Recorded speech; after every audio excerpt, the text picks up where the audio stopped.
ಶುಭ ಸಾಯಂಕಾಲದ ಸಮಯದಲ್ಲಿ ತಮ್ಮೆಲ್ಲರಿಗೂ ನಮಸ್ಕಾರ.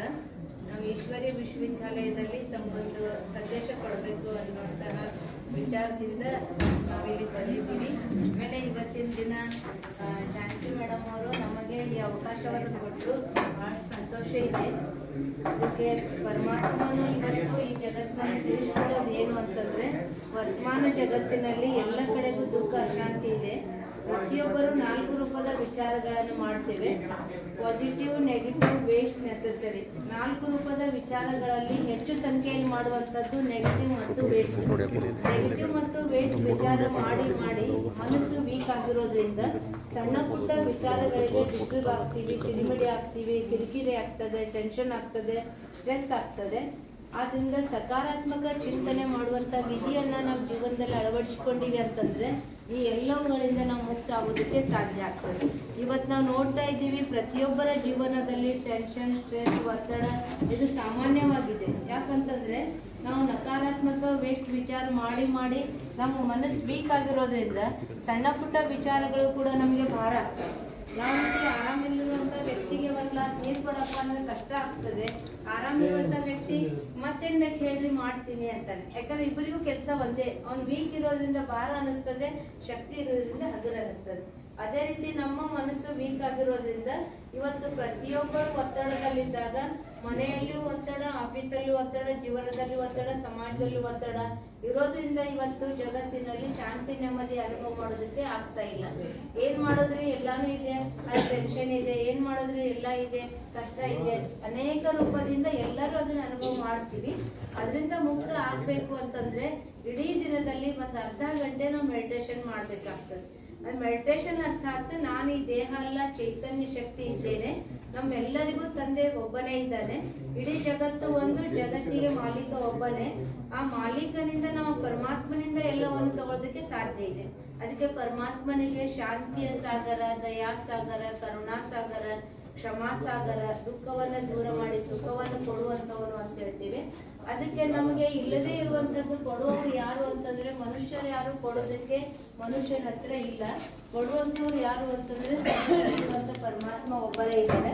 ಅದಕ್ಕೆ ಪರಮಾತ್ಮನ ಜೊತೆಗೆ ನಾವು ಮನಸ್ಸು ಬುದ್ಧಿಯನ್ನು ಜೋಡಿಸಿದೀವಿ ಅಂತಂದ್ರೆ ಆ ಶಕ್ತಿಯನ್ನು ನಾವು ತಗೊಳ್ತೀವಿ. ಯಾವ ರೀತಿ ಬ್ಯಾಟ್ರಿ ಡಿಸ್ಚಾರ್ಜ್ ಆಯಿತು ಅಂತಂದ್ರೆ ಒಂದು ಅರ್ಧ ಗಂಟೆ ಚಾರ್ಜ್ ಮಾಡಿದ್ರೆ ಇಡೀ ದಿನ ಕೆಲಸ ಕೊಡ್ತದೆ.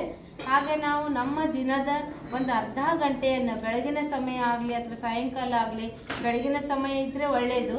ಒಂದು ಅರ್ಧ ಗಂಟೆ ನಾವು ಭಗವಂತನನ್ನ ನೆನಪು ಮಾಡಿದ್ದೀವಿ, ನಮ್ಮ ಮನಸ್ಸು ಬುದ್ಧಿ ಏಕಾಗ್ರ ಮಾಡಿ ಭಗವಂತನ ಜೊತೆಗೆ ಬುದ್ಧಿಯನ್ನು ಜೋಡಿಸಿದ್ದೀವಿ, ಪರಮಾತ್ಮನ ನೆನಪು ಮಾಡಿದ್ದೀವಿ ಅಂತಂದ್ರೆ ಆ ಶಕ್ತಿಯನ್ನು ನಾವು ತಗೊಳ್ಳೋದಕ್ಕೆ ಸಾಧ್ಯ ಆಗ್ತದೆ. ಇಡೀ ದಿನದ ಕೆಲಸ ಕಾರ್ಯಗಳು ಸುಗಮವಾಗಿ ಸರಳವಾಗಿ ಆಗೋದಕ್ಕೆ ಸಾಧ್ಯ ಆಗ್ತದೆ. ನಿತ್ಯದ ಜೀವನದಲ್ಲಿ ಶಾಂತಿ ನೆಮ್ಮದಿ ಅನುಭವ ಮಾಡೋದಕ್ಕೆ ಆಗ್ತದೆ. ಆದ್ರಿಂದ ತಮ್ಮೆಲ್ಲರಿಗೂ ವಿನಂತಿ ಮಾಡ್ಕೊಳ್ಳೋದು, ಕಳಕಳಿಯ ವಿನಂತಿ ಏನು ಅಂದ್ರೆ 24 ಗಂಟೆ ಭಗವಂತ ನಮಗೆ ಕೊಟ್ಟಾನೆ. ನಮ್ಗೆ ಇಷ್ಟು ಸಮಯ ಇನ್ನೂ ಕಡಿಮೆನೇ ಬೀಳ್ತದೆ. ಸಮಯ ಇಲ್ಲ ಅಂತೀವಿ. ಅದರೊಳಗೆ ಒಂದು ಅರ್ಧ ಗಂಟೆ ಸಮಯ ಮಾಡಿಕೊಂಡು ಭಗವಂತನನ್ನ ನೆನಪು ಮಾಡಬೇಕು ಅಂತ ತಮ್ಮಲ್ಲಿ ಕೇಳ್ಕೊಳ್ತೇವೆ. ಇದು ಪರಮಾತ್ಮನ ಆದೇಶ ಇದೆ. ಯಾರಿಗೂ ಗೊತ್ತೇ ಇಲ್ಲ ಅಂತ ಅನ್ಬಾರ್ದು, ಎಲ್ಲರಿಗೂ ತಿಳಿಸ್ಬೇಕು ಅಂತ ಇವತ್ತಿನ ಒಂದು ಅವಕಾಶ ಸಿಕ್ಕದೆ ತಮ್ಮೆಲ್ಲರೂ ಸೇರಿದ್ದೀರಿ. ಅದಕ್ಕೆ ತಮಗೆ ವಿನಂತಿಯಿಂದ ಕೇಳ್ಕೊಳ್ಳೋದೇನು ಅಂದ್ರೆ ಇಡೀ ದಿನದಲ್ಲಿ ಒಂದು ಅರ್ಧ ಗಂಟೆ ಆದ್ರೂ ಭಗವಂತನನ್ನ ನೆನಪು ಮಾಡ್ರಿ ಅಂತ ಕೇಳ್ಕೊಳ್ತೀವಿ. ಓಂ ಶಾಂತಿ. ಧನ್ಯವಾದಗಳು ಅಕ್ಕೋರ. ನೀವು ಊಟನೂ ಕೊಟ್ಟಿದ್ದೀರಾ, ಇಲ್ಲಿಗೂ ಕೊಟ್ಟಿದ್ದೀರಾ. ಒಟ್ಟೆ ಎರಡಕ್ಕೂ ನೀವು ಊಟ ಕೊಟ್ಟಿದ್ದಕ್ಕೆ ನಿಮ್ಗೆ ಧನ್ಯವಾದಗಳು. ಯಾರ್ಯಾರು ಎಷ್ಟೆಷ್ಟು ಪಡ್ಕೊಳ್ತಾರೆ ಅದು ಅವ್ರಿಗೆ ಬಿಟ್ಟಿದ್ದು.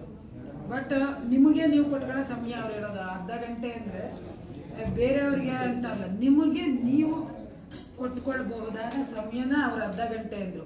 ಆ ಅರ್ಧ ಗಂಟೆನ ನೀವು ನೇಚರಿಗೆ ಕೊಡ್ತಿರೋ, ದೇವ್ರಿಗೆ ಕೊಡ್ತಿರೋ, ನಿಮಗೆ ಕೊಟ್ಕೊತಿರೋ, ನಿಮ್ಮ ಇದಕ್ಕೆ ನಿಮಗೂ ಒಳ್ಳೆಯದು. ನಿಮ್ಮ ದೇಹ ಮನಸ್ಸು ಎರಡು ಕೂಲಾಗಿರಬೇಕು ಅನ್ನೋ ದೃಷ್ಟಿಲಿ ಅವ್ರು ಹೇಳಿದ್ದಾರೆ. ಅದನ್ನು ದಯಮಾಡಿ ನಿಮ್ಮ ಬದುಕಿನಲ್ಲಿ ಅಳವಡಿಸ್ಕೊಳ್ಳಿ. ಏನಾದರೂ ಬೇರೆ ಬೇರೆ ಹೆಸರುಗಳು ನಾವು ಕೊಡ್ಬೋದು ಅದಕ್ಕೆ.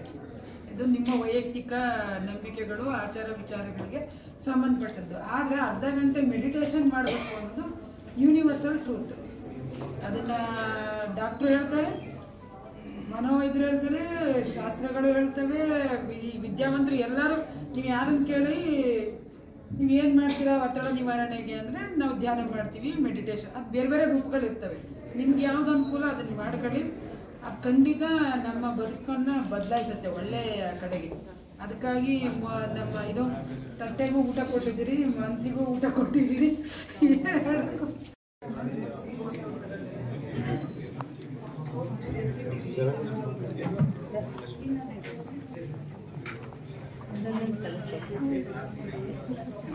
ಇವೆಲ್ಲ ನಿಮ್ಮ ವಿಶೇಷತೆ ಇರ್ತದ್ರಿ. ಭಗವಂತನ ವರದಾನ ಅದ, ನಮ್ಮ ಜೀವನದೊಳಗೆ ಕಾಣೆ ಉಂಟು.